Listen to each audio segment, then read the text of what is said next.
My name is Fiona. I'm a 33-year-old housewife. It's been a year since I got married, but we don't have any kids yet. Let's have kids soon. My husband, Tyler, loves children and was very eager from the start of our marriage. But we haven't been able to have a baby. Maybe you should get checked out at a hospital. Tyler told me so, and I went to the gynecologist. After many tests, the doctor told me there's nothing wrong. Just when I felt relieved, I'm sorry. I want a divorce.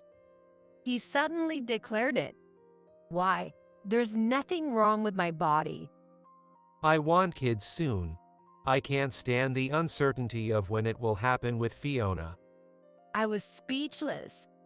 We've only been married for a year. It's proven I can have children, so can't you wait a bit longer? But, Fiona, you're already 33. You'll be old by the time we wait. Actually, are you already old? I want to give a young and beautiful mom to my kids. What does that mean? Does he see his wife as a child-producing machine? His words deeply wounded me, but I love Tyler. I desperately tried to prevent the divorce, but I couldn't change his mind, and we separated after just a year. I was so sad I couldn't think about anything, but as time passed, I realized Tyler's true nature. He hadn't loved me as much as I thought. He probably only saw me as a means to have children. My suspicions turned into certainty 2 years later. I heard from my friend Natalie that Tyler had a shotgun wedding with his new girlfriend. Natalie has been my best friend since college and, coincidentally, worked at the same company as Tyler. So Natalie was a mutual friend of mine and Tyler's. Her straightforward personality made her popular among both men and women. Relying on that, Tyler would consult her about anything. He seems to have been in a relationship with his wife since he was married to Fiona. What does that mean? He was cheating. Yes, he blamed you for not being able to have children while he was conveniently playing around with another woman. Natalie set down her coffee cup roughly and looked at me. Don't waste your tears on such a guy, Fiona. Find someone new. Encouraged, I finally moved on. Then, a year later, I got remarried. I had been working part-time at a call center since the divorce and had started dating Jesse, who was 2 years older than me. After dating for 6 months, he proposed. I'm really happy, but, well, Is it because of me? no, it's not that. I might have trouble getting pregnant. What do you mean? I detailed the circumstances of my divorce from Tyler. It's just that? Jesse laughed it off. The doctor said there's nothing wrong with you, right? Besides, getting pregnant is something couples face together. Stop making it seem like it's all your fault. Tears spilled from my eyes unexpectedly. Imagine, if we can't have children, then we'll just walk through life together, that's all. Jesse hugged me. I will never forget his warmth. Being remarried, I was truly happy. Jesse was good at household chores and took care of everything himself. I was single for a long time. But thanks to that, I met you, Fiona, so I'm thankful to God. Jesse smiled shyly.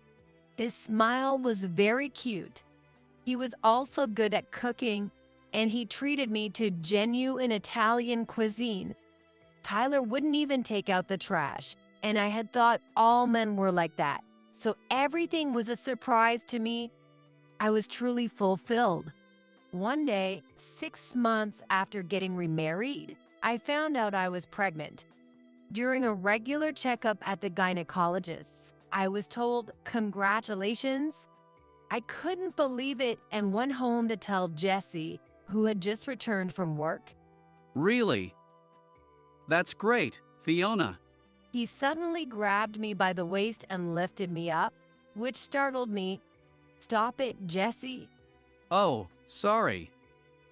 I didn't mean to startle the baby. He hurriedly put me down and gently stroked my belly. I'm glad you're happy. Of course. It's our child, after all. Seeing Jesse's eyes well up, I nearly cried too. It's thanks to you, Jesse. Being with you, I've felt so at peace. That's why I think I was able to get pregnant. Take care of yourself, okay? Don't push yourself too hard. Yeah, I understand. The next 9 months were like a dream. I had almost no morning sickness, and once I was in the stable period, it was really fun to go shopping with Jesse and pick out baby items. One day, a week before the due date, my phone rang. It was from Tyler. I hesitated, but then I pressed the call button. Hello. Hello, Fiona. It's me. Yeah, it's been a while. I heard from Natalie.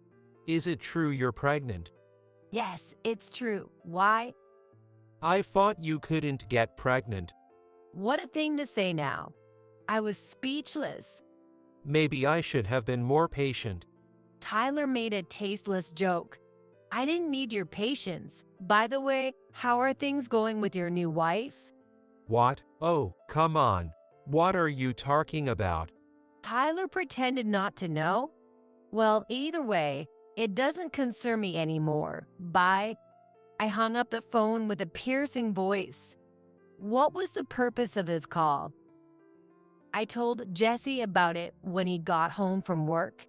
It's not like we divorced out of hatred, but I feel bad calling me all of a sudden. Maybe he had a fight with his current wife? Wanted someone to vent to? It didn't seem like that. He even said something rude like maybe I should have been more patient. Maybe he wanted to congratulate you on your pregnancy. No way, you're too kind. Jesse chuckled. He really is a sweet person. With Jesse being so nice, I felt silly for being upset and switched the topic to our baby. Our baby is a girl. The doctor told us at the last checkup. We talked about her name every day. Jesse's eyes sparkled with joy. I can't wait to meet her. It won't be long now. Exactly 1 week later, our baby was born.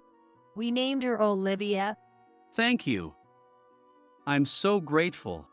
Jesse, holding Olivia, tearfully thanked me over and over. After coming home from the hospital, I've been battling with childcare.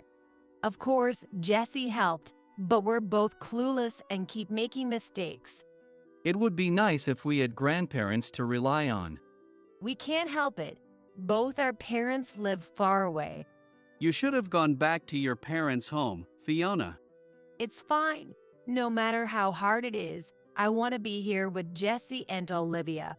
Despite many sleepless nights due to the baby crying, just seeing Olivia's face soothes me. 3 months passed, and by the time we started mixing formula and breast milk, we finally began to sleep more comfortably. One day, Natalie came over with a gift to celebrate the birth. Wow, she is so cute. Looking at Olivia sleeping in the crib, Natalie exclaimed softly, Congratulations, Fiona. "Thank you. I'm glad you could come. I meant to come sooner. I know you're busy with work, so I'm just happy you could make it." Natalie brought some cake and coffee, and we sat facing each other. As we talked about Olivia, Natalie brewed a second cup of coffee. Then she started, I know you're at the peak of happiness, Fiona, but I need to tell you something. Will you listen?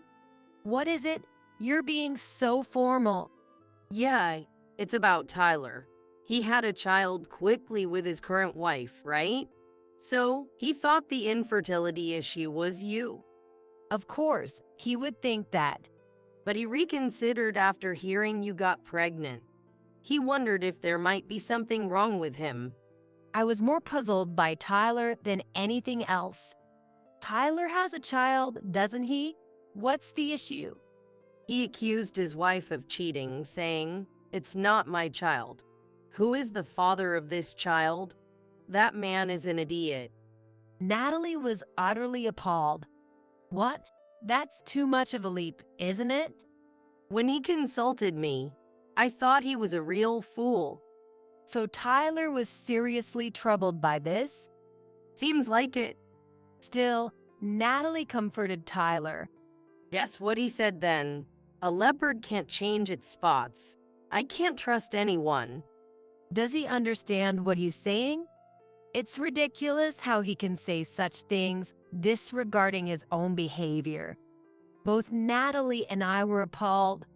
His wife was furious. They had a huge fight, and she went back to her parents' house. That figures. He came crying to me, "What should I do?" But I yelled back at him to see if I knew. Imagining Tyler getting scolded by Natalie made me laugh again. Anyway, that's the mess Tyler's in. I'm just worried he might say something unnecessary to you, Fiona. It's okay. He's no longer relevant to me. Yeah, but he's not acting normal. Seeing Natalie genuinely worried, I thought to myself how kind she really is. I'll block Tyler's calls. That's a good idea. I'll tell him not to contact you. Just then, we heard Olivia waking up from her nap.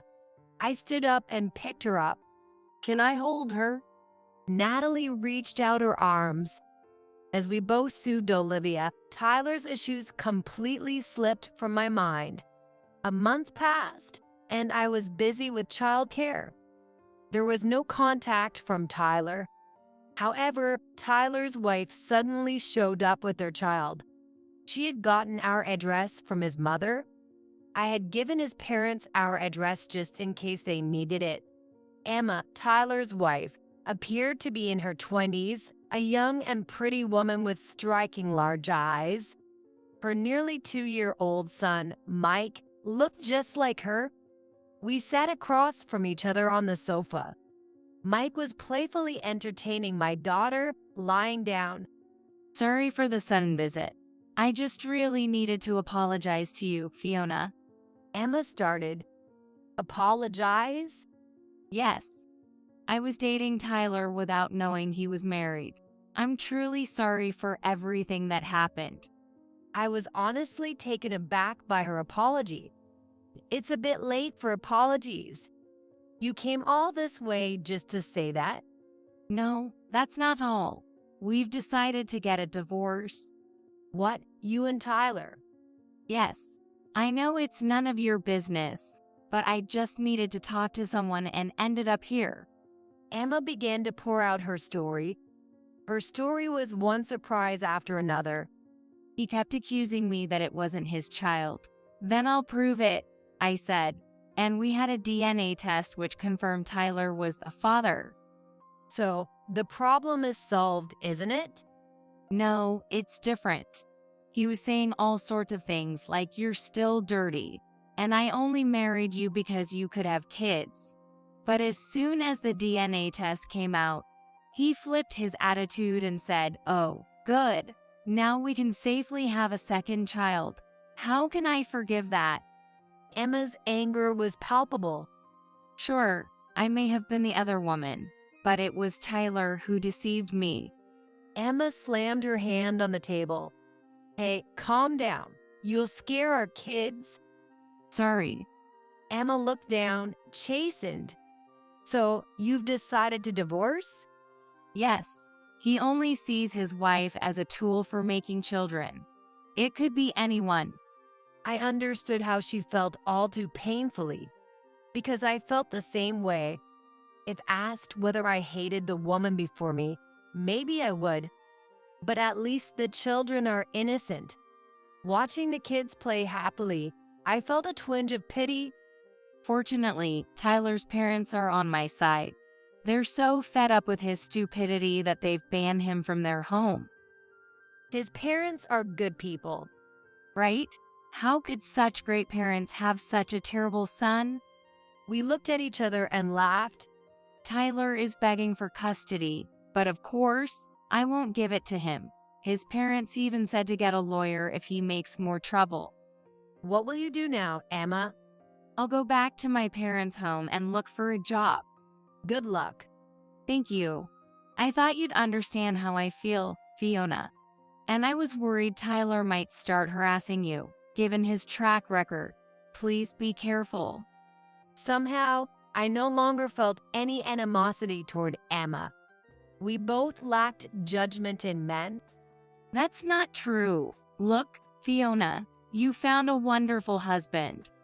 Emma, you have plenty of time to find happiness. With a beaming smile, Emma left. We might never meet again, but I truly wished her happiness. It seems that Tyler and Emma's divorce has been finalized. I heard from Natalie a month later. I haven't received any contact from Tyler since I changed my phone. Yet, it seems Tyler still goes around saying the divorce was my fault. What a pathetic man. Fiona would have gotten pregnant right away. There wouldn't have been any problems. He's still saying that. Natalie fumed on the phone. I got so angry, I punched him in front of everyone. What did you do? I decided to transfer him to a subsidiary. Natalie is Tyler's boss. The capable woman had risen to the position of department head in Tyler's division. Isn't that an abuse of power? A woman's enemy is society's enemy. Poor Tyler. Laughing, I muttered to myself while listening to Natalie's laughter. There's no crime in wanting children. But a man who sees women only as tools for childbearing doesn't deserve to live in this world. Emma and Natalie gave Tyler a harsh send-off, but he seems to continue his misogyny. He's trying to flirt with women at his new post and getting what he deserves. It seems a fool doesn't learn until